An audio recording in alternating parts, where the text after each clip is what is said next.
juga belakang. Kita pindah ke laga yang pastinya lebih sengit lagi tadi malam, bagaimana sang juara bertahan akhirnya dibantai oleh Benzema FC yang mungkin membuat fans Chelsea udah pada emosi karena kelakuan kipernya membuat peluang mereka semakin kecil untuk mengejar di leg kedua nanti. Kalau ini melihat leg pertama Chelsea benar-benar mungkin ya bermain di kandang wajar, tapi mereka bermain sangat ini nggak sih naif banget nggak sih, main sangat terbuka meninggalkan Christensen cuman sama Vinicius di belakang.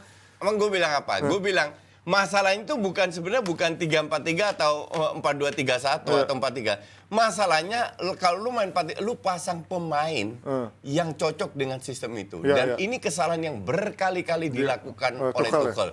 Gue tidak akan pasang contoh Mason Mount.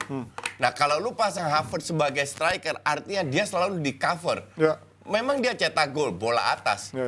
Havertznya kan lagi on fire. Gue akan pasang Lukaku di depan, Havertz di belakang. Nah, siapa yang crossing ke Lukaku, baru gue pasang Ziyech. Cuman kalau lu main dengan Havertz, Mount dan Pulisic, tell me, kapan Mount dan Pulisic main bagus dengan 3-4-3? Udah lama enggak, nyaris nggak pernah. Nyaris nggak pernah. Dan kalau lu taruh Silva Rudiger nggak ada masalah. Kan kembali lagi ke perannya Aspi dengan Reece James. Lu punya Alonso tapi lu taruh pemain kaki kanan di sayap kiri. Iya kan? Kenapa nggak taruh Alonso di kiri, Aspi di kanan? Reece James kelihatan nggak kelihatan sama sekali. Jadi kalau gue bilang sebenarnya kita udah pernah bahas di sini. Gue udah bilang kalau main 3-4 apalagi dengan pemain kayak gitu. Dan kemarin sebenarnya Madrid nggak super hebat juga, cuman sangat efektif. Setuju. Iya. Karena bagus, Chelsea sebenarnya banyak peluang juga dibikin coach ya, dan juga nggak kalah-kalah banget. Ya itu yang membedakan Benzema sama Lukaku. Lukaku dapat peluang bersih free header kagak bisa golin, golnya gampang padahal. Tapi bagaimana caranya Benzema bisa dapat peluang? Nah, ini kita bahas. Gimana?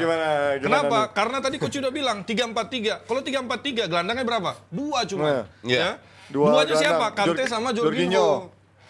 Madrid pakai berapa? 4-3-3. Gelandangnya berapa? 3. Valverde juga agak masuk. Valverde lebih turun. Benar. Jadi cuma Vinicius Benzema jadi yang di tengah tanpa hitung Valverde adalah sudah 3 lawan 2. Nah, sekarang gimana? 3 orang ini ngepres dan Real Madrid udah terbiasa dengan memainkan bola. Walaupun mereka nggak main tiki-taka, tetapi kalau cuma buat ngelewatin fase awal pressing masih bisa. Akhirnya lewatlah ke sini. Ini udah 3 lawan 2, sulit. Akhirnya cross mundur, Casemiro jaga di sini, Modric lebih di atas. Akhirnya agak bingung di sini. Nah, di sini menurut gua mempertanyakan. Tadi coach bilang bahwa seorang Mason Mount sulit untuk main di 3-4-3. Kenapa? Dia ini adalah mubazir di atas. Kenapa dia nggak turun aja ke tengah buat nemenin di sini di fase bertahan? Karena ini terlalu space-nya terlalu. Ini orang tua semua, Pak, kecuali Casemiro. Ini udah 36 kalau nggak salah. Cross juga udah 30 lebih. 32, ya kan? Masa ini bisa menang lawan yang 2 yang masih 30-an awal, si Kante? Ya karena mereka kalah jumlah. Kalau Mason Mount turun, mungkin dia bisa lebih baik di situ. Jadi ketika bisa progres, udah di sini kalah di tengah. Kalau menurut gua Chelsea kalah di tengah dan akhirnya boleh bisa progres ke sana. Kalau gue bilang ya, hasil sekolah 40 juta. Gini, lu kan main 2 leg, ya kan? Artinya di leg pertama walaupun main di kandang sendiri, lu nggak perlu ambil banyak risiko gitu. Iya benar. Ya kan? Kalau seandainya ini Chelsea yang kuning nih. Ini yang gue rubah. Lu kalau main seperti ini, ini geser aja ini. Aduh, diberantakin akhirnya biasa udah nggak penting itu. Lihat. Itu Chelsea, ini Chelsea ya. Kalau lu main Chelsea seperti ini, lu punya 2 center back, ya. Wing backnya kan bisa ke atas. Whoever, at least ada 2 anchor. Nah ini siapa? Jorginho sama Kovacic. Lu bisa pasang Mason Mount, lu bisa pasang Havertz. At least dengan sistem seperti ini, lu tarik lawannya keluar. Lebih lebar, lebih banyak ruang di tengah. Betul. Ngerti nggak? Nah, Ziyech atau Pulisic atau siapa ini bisa menyuplai ke tengah. Ke Havertz ya? Ke Lukaku. Kalau Lukaku jadi striker, Entah dia cetak gol atau enggak, minimal ada orang kedua. Tapi minimal, kalau lu sana kehilangan bola, at least masih ada 2 yang cover. Anchor sama 2 center back, 2 center back bisa melipir kalau sana dari sayap. Kalau ini kurang terlambat turun lah. Kalau lu main dengan 3-4-3-nya Tuchel, ini terlalu rapet. Bola ke sini, saya berusaha untuk menarik lawan Madrid, ujungnya kombinasi di tengah. Nah, kalau Madrid bertahan aja, lu mau passing-passing selalu dah. Iya, Nggak benar. akan tembus seperti terjadi di 15 menit babak kedua terakhir. Emang megang Chelsea bola doang. Emang Iya. Chelsea juga performanya menurun sejak awal tahun. Lawan yang berat paling Liverpool. Terus paling Spurs lah, oke mereka menang. Tetapi selebihnya mereka cuma lawan Peles, lawan yang lain. Terus Peles terakhir kemarin baru ngalahin siapa? MU. ada namanya day off, itu kan dalam sepak bola. Ngalahin City juga bisa kan kemarin. Nggak, ini kemarin juga bukan murni kalah di tengah juga. Tetapi ketika Vinicius pegang bola, ini Christiansen kawan ini terlalu ngikut. Enggak, sebenarnya nggak ada masalah. Sebenarnya nggak ada masalah. Iya, masalahnya satu lagi Kan Coach. bisa di backup. Iya, masalahnya yang ini nggak nge-backup. Iya. Udah tahu ada Benzema di sini, dia ikut juga ketarik. Lu tahu kenapa nggak nge-backup? Ini gue kasih tahu. Mereka cuma bermain dengan satu DM, Kante sama Mount di depan, di atas. Ini telat nongol. Jadi si Thiago nggak bisa cover. Karena kalau dia cover, dia buka ruang ini untuk pemain Madrid masuk. Dan kemarin gol pertama juga salah dia sih. Dia Iya. ninggalin Benzema kemarin. Ah, 2 gol, bukan cuman Yang gol pertama. pertama, gol 2 gol. Dua-duanya itu Betul. menjaga Iya, iya. Vinicius. Betul, Sedang betul. Benzema free header. Betul. Free header. That's why sebenarnya jaga Vinicius 2 orang itu untuk gue sih make sense. Nggak. Cuman yang penting kan ini Coach atau Alfred. ini masuk, ngerti nggak? Atau ini turun. Ah, kalau gua bukan DM-nya ini kalau gue bilang penting. Nah, kalau coach kan DM. Kalau gua bukan Thiago yang harus ikut double team di sini, tetapi ini nih. Chris James. Ini Kejauhan. turun. Nggak. Terlalu naik. Tapi- Terlalu percaya diri. Mereka bermain dengan weak memang sangat tinggi. Iya, iya. Ngerti nggak? Jadi kejauhan turun. Nah, solusinya apa yang lebih dekat ya DM. Tapi Ya, tapi kemarin nggak bisa akhirnya, berharap Jorginho, Pak. tapi Buset. akhirnya kemarin di Steve akhirnya turun kan mau nggak mau setelah Iya, kemarin dua gol itu. Udah kelihatan 2 gol. That's why, maka dari itu gue bilang, karena lu masih ada 2 leg, lu harus main dengan 2 DM, yaitu Kovacic sama Jorginho.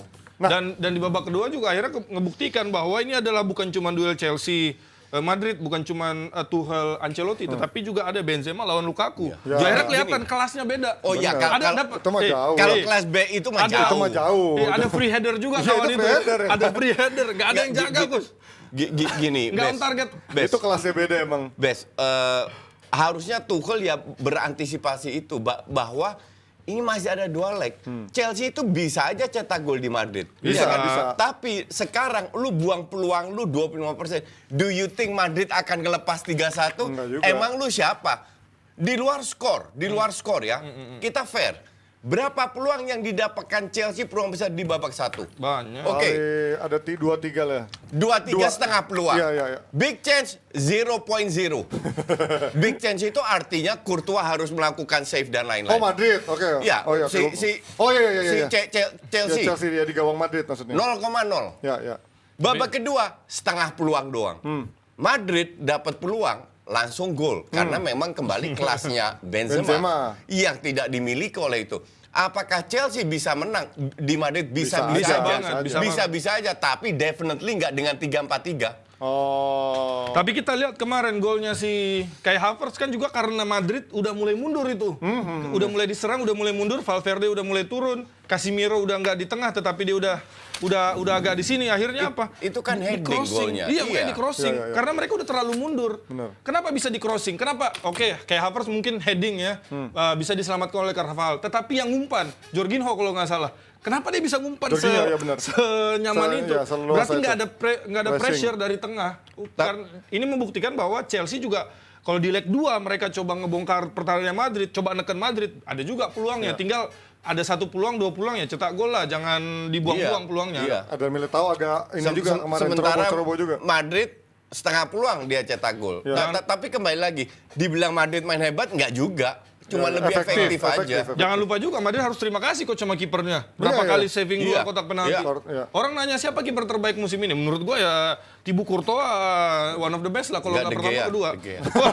Enggak ada lupakan. De Gea selalu menyelamatkan Ada MU. shooting yang dia loncat padahal nggak on target tetapi Iya. tangannya tuh masih kelihatan. Itu berarti dia sangat on fire dan Nah, gimana the kalau best melihat bagaimana Mendy kemarin, ini juga bukan pertama kali musim ini Mendy melakukan blunder, tapi kalau ngelihat kemarin ada dibilang peran Benzema dalam dia membaca permainan, memberikan pressing untuk Nggak, kiper itu- itu sangat bagus. Nggak, itu sebenarnya. blunder lah itu. Blunder. Itu nggak bisa. You cannot play like that. Ngerti nggak? Mendy ini adalah kiper yang bagus di area gawang. Bukan kiper yang bisa Gawang. bangun serangan. Bukan kayak Ederson gitu Iya. ya. Ah. Alisson, di Ederson. dunia sepak bola sekarang, dunia kepelatihan, orang banyak bilang formasi itu udah bukan 4-3-3, tetapi 1-4-4-3. Ya, Kenapa? kiper Karena ya. kiper udah ikut. Ikut bermain. Udah sekarang kiper udah mulai jangan reaktif, Power tapi play. harus proaktif, harus bisa main bola, harus bisa passing. Akhirnya kiper-kiper yang sekarang ini Ada dipaksa. sistem baru, bukan hanya kiper. Itu ditemukan oleh Simeone, 5-5-0. Enggak, Nggak jadi- ada pemain depan. Jadi kiper sekarang 5-5-0 di depan. Tapi kan bagus kalau satu leg Itu pertama. Simeone itu. Leg pertama nahan bagus. Hebat dia. Simeone. Jadi kiper sekarang ada kecenderungan dituntut untuk, lu lihat Ederson Moraes mainnya bagus passing, kau juga harus bisa. Itu harus bisa. Alisson. Akhirnya sekarang gimana? Kiper-kiper macam Mendy dia naik sampai ke sini nggak biasa dia pegang bola. Agak kaku ya. Dia dipaksa gitu, kaku, Kaku agak kaku. badannya. Bukan cuma Ya, Mendy. tapi dia harus belajar. Lu lihat Donnarumma, kaku banget Iya, badannya. iya. tapi mereka harus Raksasa begitu. belajar. Tapi Sekarang- emang bisa coach di tengah-tengah Nggak. untuk merubah gaya main Sekarang seperti itu kan? sekarang saya tanya coach. Bisa tiba-tiba Sekarang gitu. gue tanya, gua jelasin. Gianluigi Buffon, pernah nggak lu lihat dia Nggak, blunder di nggak. tengah lapangan? Ini kiper jadul. Kenapa? Karena dia kiper jadul, dia merasa dia nggak punya kemampuan untuk long, Nggak, untuk lu- passing, lu- akhirnya dia nggak maksain Bes, itu. lu nggak bisa, lu udah gila, Nah, Bes. Lu ini coba. bandingin zamannya Buffon yang nggak pernah main dengan kiper sekarang dengan zaman sekarang. Oke. Nggak bisa lu bandingin gitu. Di zamannya, bentar, di zamannya Buffon nggak ada kiper yang main kayak gitu. Hampir nggak ada. Ya, Hampir nggak ada, kamu. Neuer.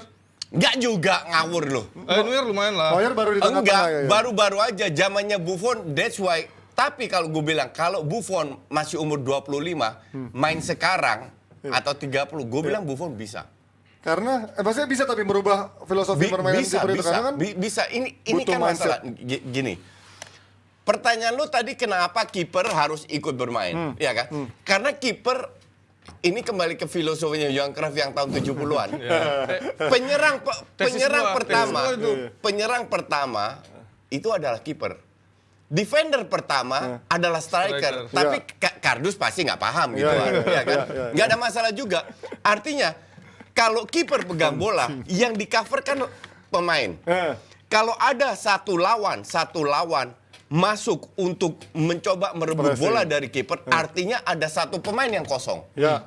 Ya kan? Ya. Nah, inilah kembali lagi sepak bola itu tidak lebih dengan bermain dengan ruang yang eksekusi luar biasa oleh Pep, ya kan? Sekarang Xavi. Nah, kiper ini masalah kebiasaan, tapi gue setuju bahwa mungkin dia nggak biasa. Iya, iya. Nah, hanya di sisi lain tidak fair juga lu menilai Mendy hanya dari satu kesalahan. Iya. Lu kalah lu 2 gol itu bukan salah Mendy lo. Benar. Iya kan? Dan lu cetak berapa gol? 1. Kalau lu cetak 4 gol, you still win the game. Bodoh amat ya.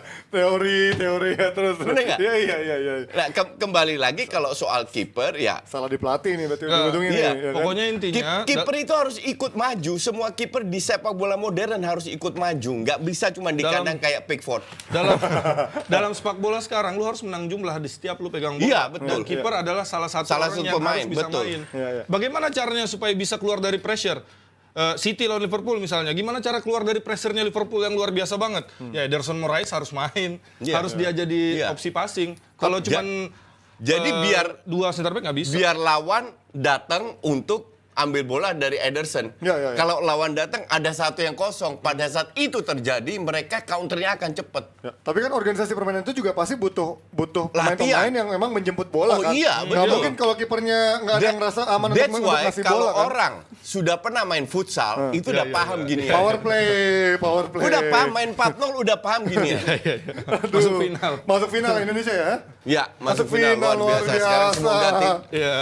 Nah, nanti kalau melihat nanti leg kedua, kalau tadi coach bilang nggak mungkin main dengan 3-4-3 Chelsea untuk menghadapi Real Madrid di leg kedua. Menurut lu seperti apa? Enggak, bukan gue bilang kalau main 3-4 nggak bakalan menang. Yang ketiga nggak bakal menang. Kalau gue dia tetap bakal pakai 3-4-3, Pasti sih, kayaknya. Lukaku inti karena mereka harus cetak gol dan kalau bisa duluan cetaknya. Buktinya Barcelona aja bisa nyetak 4. Ya kan? Oh. Enggak, that iya. is different. Enggak, beda. Kardus Enggak, banget lu emang terlalu kardus. kardus kalau menyamakan karena pada saat lawan Barcelona tidak ada Benzema oke. Ya. Tapi si pelatih kepintaran ini konsepnya dirombak. Dia Iya, suruh iya. Modric ngepres. Iya, false nine. Orang 38 yang biasanya supply bola Jadi false nine disuruh tiba-tiba. ngepres. Nah, ini kan otaknya korslet. Nah, beruntung kemarin full tim yang main. Iya. Kemarin terbaik. Ya kan, nanti kalau ada satu nggak ikut dirombak lagi. Nah, ini yang bingung Ya nih. ini keuntungan Real Madrid karena di Liga mereka udah settle, udah nggak gitu jauh. Ya. Udah 9 Terus poin lah ya. Liga Champion yang sekarang kalau udah quarter final itu jaraknya cuma seminggu. Jadi otomatis recovery-nya ya weekend ini, recovery-nya buat Weekend ini ada liga. ada liga, recovery-nya minggu ini terus buat minggu depan. Jadi mungkin bakal ada pemain yang diistirahatkan. Kalau dari evaluasi Ancelotti kemarin nggak ada selain kebobolan 1 gol itu menurut lo dia nggak ada celah ya, bagus ya? Nggak, kalau menurut Pelatih gua- bagus ya berarti. Bukan nggak ada celah, nggak ada bagus-bagusnya. Permasalahannya adalah ketika mereka terlalu mundur itu yang agak sedikit bahaya. Dan itu terjadi. Intensitasnya kurang ya, Iya, pressingnya. mereka kemarin di babak kedua setengah 20 menit terakhir kan mundur. Iya udah mulai ini. Iya kan? Chelsea ya Chelsea. Meregangkan apa ininya ya? intensitas Cuman permainannya. bisa passing-passing doang. That's why gue bilang 3-4-3 mungkin di awal-awal oke, tahun lalu oke. Cuman emang lu menang Champions League, lu bersaing untuk rank 1 di liga, kan enggak? Ya. Tahun ini lu mulai dari awal main 3-4-3 kan yang selalu diandelin oleh fans Chelsea kan menang Champions League. Lu di liga itu keteteran loh sama City dan Liverpool. Hey, fans netral. Apa ini? Menurut gua lebih sulit Fans juara netral. EPL daripada juara Champions. Ya, betul. Buat tim Liga Inggris. Apa nih punchline-nya? Oh, Apa iya karena punchline-nya, emang Bang? susah karena MU aja bisa peringkat bawah. Ya kan Arsenal nggak masuk itu. Champions League. Iya. Padahal mereka udah punya squad yang lumayan bagus, pelatih udah bagus, udah gelontorin duit banyak, tetapi masih sulit untuk masuk Lihat. tembus 4 besar. Itu MU yang- artinya EPL tuh sulit. MU itu yang terseok-seok di EPL, di Champions League bisa lolos grup.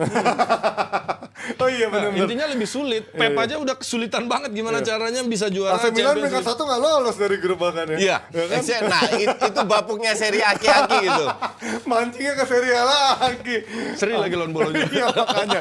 Bagus banget itu dia. Gue sedih banget loh. Kenapa? Juve kalah. Lah, lawan iya. Inter. Sedih coach. Kenapa? Tetapi pas bangun-bangun bolonya Serie A. Mood booster. Kurang ajar.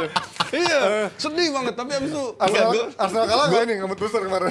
Gue sih juga mood booster biar Milanisti yang sotoy-sotoy sama bungkam Gue semua itu. juga happy banget kemarin. Makanya kok kemarin Arsenal kalah. Ada bodo amat. Yang penting Milan seri gue bilang. Lebih penting itu daripada Arsenal kalah. Arsenal kali itu dari Udah biasa. berapa puluh match mereka cuma sekali 2 kali Makanya itu wajar lah. nggak penting itu. Yang penting day Milan. off. Nah sekarang kalau ngomongin Benzema sebelum hat-trick dia sedang menjalankan ibadah puasa 13 menit.